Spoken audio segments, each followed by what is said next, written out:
guys, so I had a bit of a, I guess what you would call a TTC scare this morning. It wasn't really like a scare, but it was just a little like panic moment. So I've been taking, hold on.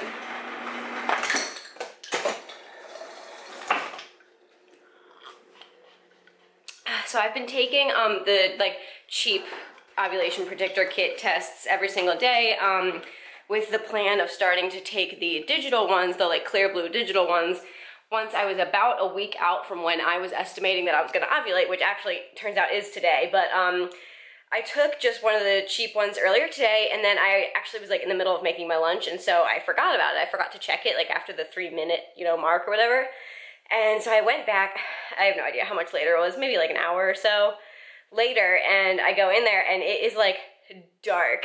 And it's like not quite like, the same line or the same color as the testing line, but it's like maybe a shade off. Like it's very dark. And so I'm like, oh my God, am I ovulating today? Because that would not be good, because today was the day that it was supposed to arrive. Like our vial was supposed to arrive at the fertility center, and the fertility center needs it 5 to 7 days before like your IUI procedure, so they can, I don't know, do stuff with it, thaw it, whatever.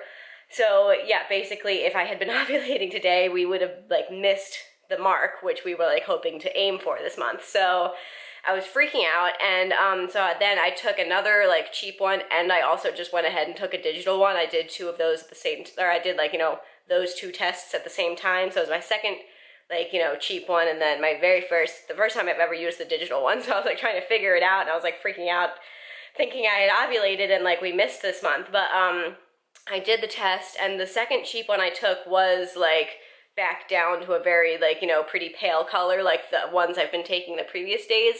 And the reason I was freaking out was because I didn't think that I messed up that test, or that it was like that I had waited too long to look at it, because I keep a week's worth of ovulation tests like kind of just sitting on my counter so I can prepare, or so I can see the progression of the line and then like compare the colors day to day.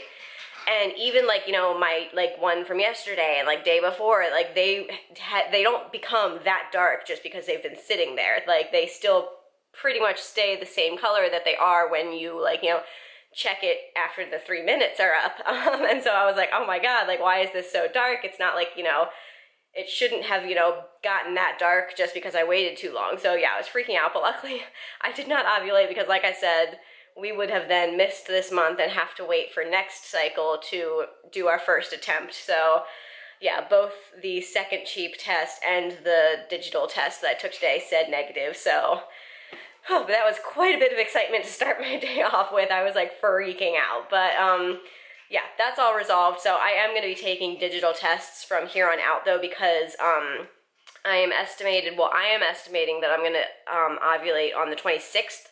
And I believe that's the day that if I ovulate on the same day of my cycle as I did last cycle. So if, if I'm the same as last cycle, I should ovulate the 26th. And so I'm kind of, operating under that assumption, and I'm testing under that assumption, but I am going to start using the digital tests every single day so that I don't miss it. And then when I get a positive, I get to call the fertility center and set up our first IUI, which is so exciting. And I can't wait. Miles actually was even, he called me today and he was like, so this weekend might be like your last weekend before you're pregnant. Do you want to do anything? And so I think we might try and like, go out to a bar and get a couple of our friends to come and just kind of have a little bit, like a one last hurrah before I'm possibly pregnant night. So yeah, that should be really exciting. I thought that was a really fun idea from him. But anyways, other than that, I did actually just do a little bit of work in the yard, because we haven't been able to do anything outside in the last like week or 2 or so. Maybe not 2 weeks, I don't know. It's been forever. Our grass is like insanely tall because it hasn't stopped raining, and so Miles hasn't been able to mow it because it's like all, soaking wet, the ground. And so our grass is insanely tall. There's like weeds growing all over the place. And so I just took Dakota out for a little bit. It wasn't like that long because I'm sunburned, and so I don't want to like be outside. But so I was out there for maybe like 5 to 10 minutes, just kind of getting like the stuff that really needed to be done. So there was like this one weed that was growing all over my coneflowers, and so I cut that down. There was, I was just doing like the stuff that really needed to get done. And yeah, but now we are back inside. And I'm not sure what I'm going to do with the rest of my day. I still have a little bit of just getting the house back in order that I want to do. So I'm probably going to get up and start tackling that. Okay, so what I think I am going to do now, actually, my face, you guys know I've just been struggling on the struggle bus the last couple days with my sunburn, and so I think I'm actually going to try and do a face mask because I've been pretty religious about putting aloe on it, and we even got like a little bottle of aloe from Target last night, just like the Up and Up brand, because I don't want to like use up our whole aloe plant. I want it to live, and I don't want to like kill it by using all its leaves on myself. So I did get a little like bottle of, I think it's like 97% pure aloe from the Up and Up brand. That's like the non-dyed stuff, because I don't understand why it needs to be bright green, but yeah, so I got that. But my skin, I don't know if you can see it, but I definitely am starting to peel a teeny tiny bit. I did just put some moisturizer on my face a little bit ago, so I actually don't think you can see it, but a little bit right around my nose and like my nostrils, and then like a tiny bit on my forehead has started to peel today. So I would like to do a moisturizing mask, and I actually don't honestly frequently get the opportunity to, do hydrating masks because I have oily skin, and so I just don't get dry that often. They're just not necessary, and so I would like to kind of take the opportunity where my skin actually is dry and needs moisture to use my hydrating face masks. So I have this one. I'm gonna go check upstairs with the rest of my little stash of face masks, but this is the Rose Face Mask by Fresh, and it is infused with real rose petals, and it hydrates and tones. So this is the guy that we are gonna be using, unless I can find something that I would rather use upstairs. All right, so yeah, I looked through the other face masks, and none of them were like specifically just for hydrating, and so I'm going to use this guy. I don't know if you guys get a good look at it before, but this is what it looks like. So I'm going to get a nice layer of this on my face, and hopefully it helps out my sunburn. Ooh. That is really interesting looking. I was not expecting this. I was definitely expecting something like white and creamy, but this like kind of seems like honey. This is fun. All right, well, we will see.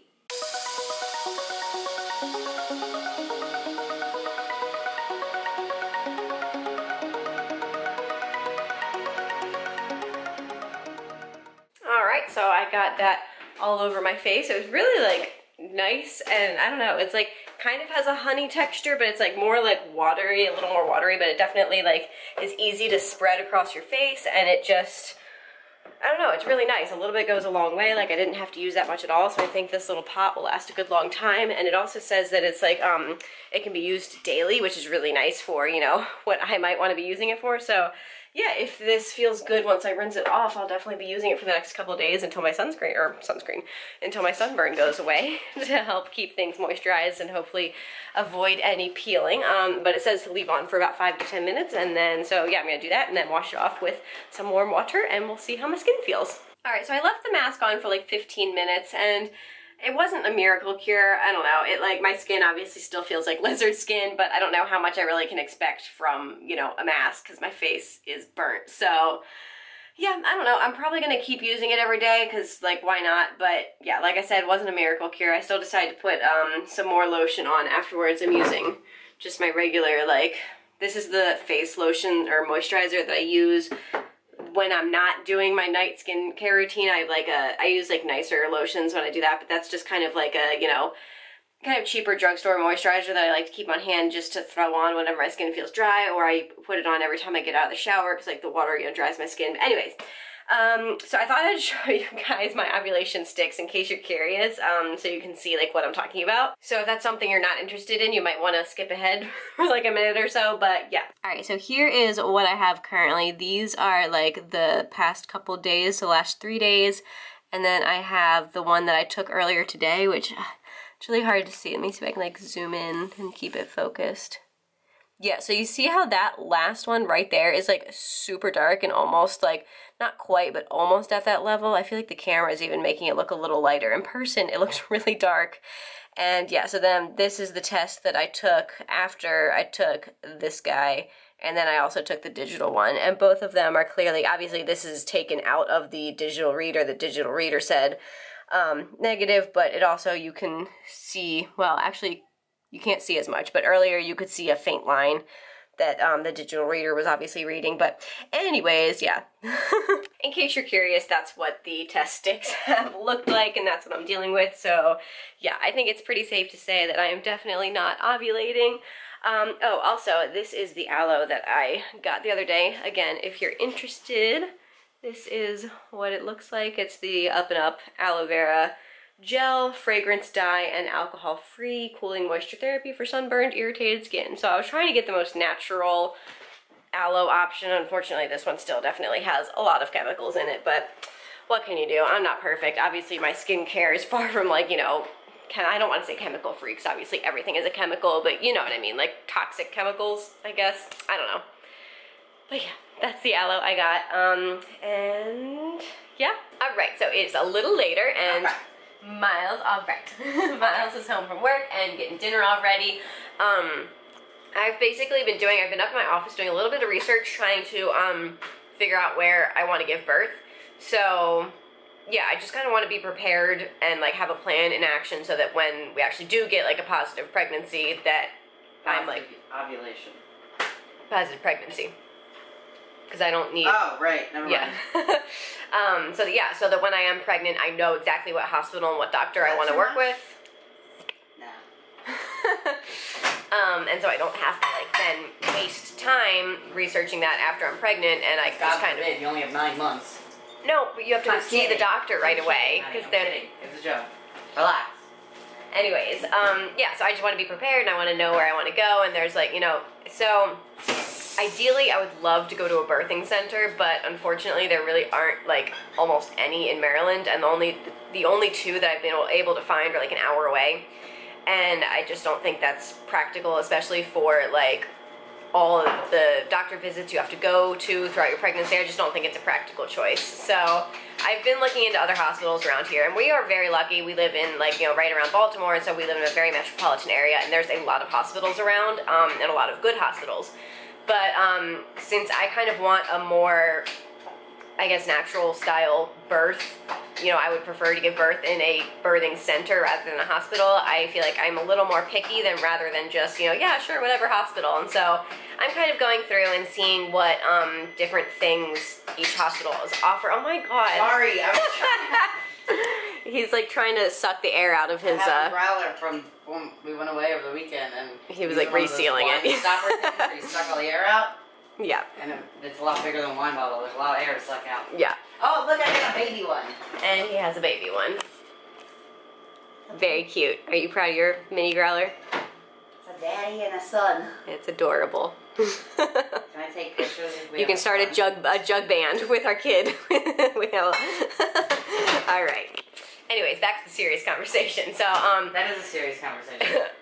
So first of all, I really want to use a midwife as opposed to an OBGYN. Just through my research, they're much more, I guess, mother-centered during labor, and letting you know your body and how you want to labor, and just kind of listening to the mother, and a more positive birth experience rather than, you know, like, I don't know. That's just the research, like, my, I guess, feelings. Not speaking English. I know, I'm trying my best. But anyways, it's important to me to have a midwife, and some of the hospitals also offer like laboring. Can you stop? I'm trying to talk.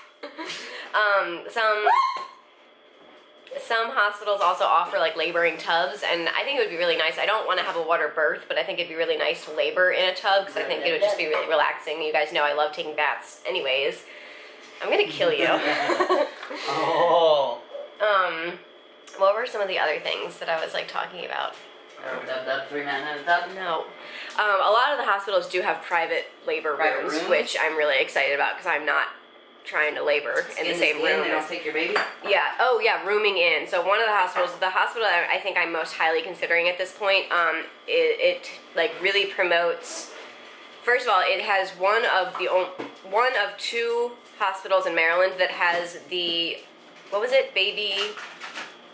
It was like a World Health Organization breastfeeding initiative thing, and they have one of 2 hospitals that have gotten that certification in their hospital. So they like are really supportive of breastfeeding. They do rooming in, which means that they encourage, you know, or support rather. They support moms who want to keep the babies in the room rather than sending them to the nursery, which is again something that's very important to me. They promote skin to skin, which is very important to us. And yeah, so, and I also really want to find a hospital that is open to doing delayed cord clamping. I still have to do a little bit more research into that to see if that is actually beneficial or if it's all just, you know, puffed up rumor, you know what I mean? So I still want to look into that, but that's definitely something I want to consider doing, and so I would love to have the option at the hospital if I do decide that's something I want. And yeah, I think I'm going to stop rambling about births and hospitals now because we are about to eat dinner. We are having more of that steak and like corn, tomato, salsa stuff from the other night. It was so delicious. I definitely wanted more when I finished it the other night, so I'm really excited. Again, that recipe is on our Recipes We Love Pinterest page. And my Pinterest page is always linked in the description box of my videos, so if you are interested in cooking that for yourself, that's where you can find the recipe. And yeah, we are gonna head over. I don't know where we're heading. We're gonna go eat dinner. So it's official. I'm peeling. Aww. Guess that mask earlier today did absolutely nothing. No, I mean, like, I think it does help. Yeah, I've been nothing, like I've moisturized like 3 times today, plus I did the mask. Like, I don't think how much you moisturize is gonna affect whether you peel or not. Yeah, so. I think you got burned pretty bad. I know, right? So like my forehead's peeling, my nose is peeling. My nose is like so like tender now because I totally picked it. No, it's just like raw skin. It's very shiny. Yeah, it's like bad. And then my chest is peeling a little bit too. It's nothing bad yet. The forehead, I think, is the worst, like, I don't know, overall. Yeah. Except the nose, like, hurts. Because it's, like, that thick peel, you know what I mean? This isn't fun. I can't wait for this to be over. Oh, where are you rolling? What are you doing, my skin? Huh?